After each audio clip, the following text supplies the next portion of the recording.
It's the Andy Griffith Show, Facts and Trivia, with your host, Bob Snap.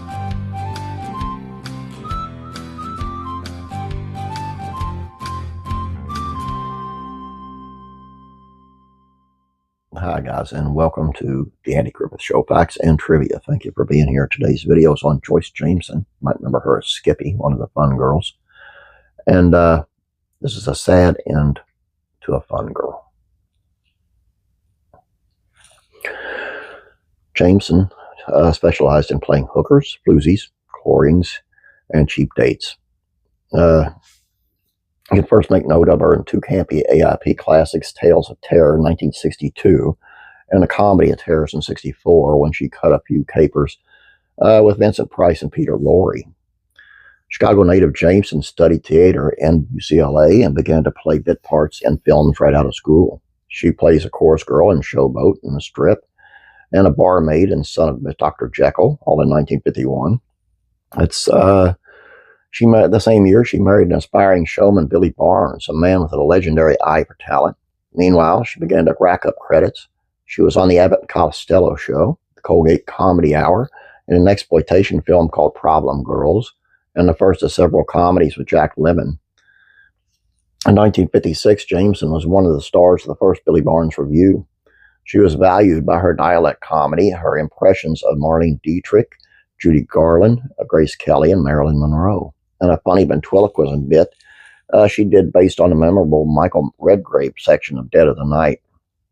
This brought her to the attention of Steve Allen and Jack Parr, who began to feature her regularly on their shows. Excuse me. Barnes divorced Jameson in 1957, but continued to star her in his reviews, which moved to Broadway in 1959 and 61. Although this time she became a frequent guest on television and remained one over the next 2+ decades. You can see her on The Tonight Show, The Bob Cummings Show, the Betty Hutton Show, The Andy Griffith Show, Danny Kaye Show, Red Skeleton Show, The Munsters, Hogan's Heroes, Gomer Pyle, etc. She appeared in 2 more comedies with Jack Lemmon, The Apartment and The Good Neighbor Sam. With Bob Hope, she was in Boy Did I Get a Wrong Number. She was also in Frankie and Johnny with Elvis Presley and Donna Douglas of the Beverly Hillbillies. Her guest shot on 1966 episode of The Man from U.N.C.L.E., The Dippy Blonde Affair, resulted in a long-term relationship with its star Robert Vaughn.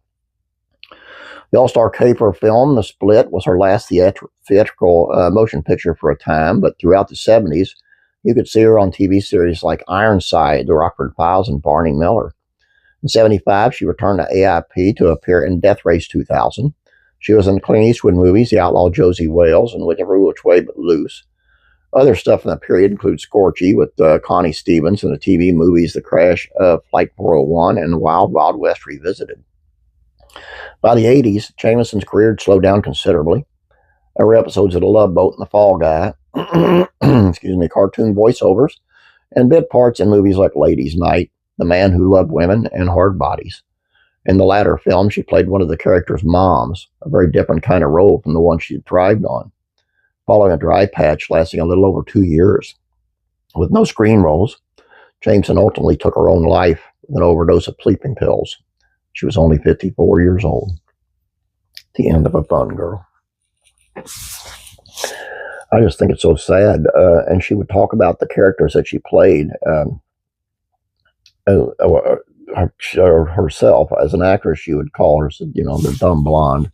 And then there's her, because apparently she was a very, very bright, smart individual, intelligent. And I don't think she got the respect that she should have had on the film. But I loved her on the Andy Griffith Show, man. And it's just a shame she went out the way she did. Please don't forget about classic rural comedies, facts, and trivia. It is on the Andy Griffith, on the Insanity of the Andy Griffith Show. Classic TV facts and trivia. 6 facts about Sally Struthers. Remember her from Archie Bunker, All in the Family? Classic rock country music facts and trivia. Luke Bryan gets struck by an object near the end of a North Dakota State Fair concert and looked like it hurt. And Faith and Entertainment. Why Kevin Sorbo loved working on this Dallas Jenkins movie. And it's a great movie, man. It's a great movie. Check out the video find out what the movie is and go watch that movie. It's really worth it. Trust me on this. Please subscribe if you have not yet. Please like this video. I appreciate it. You guys have a great day. God bless you. I'm praying for you.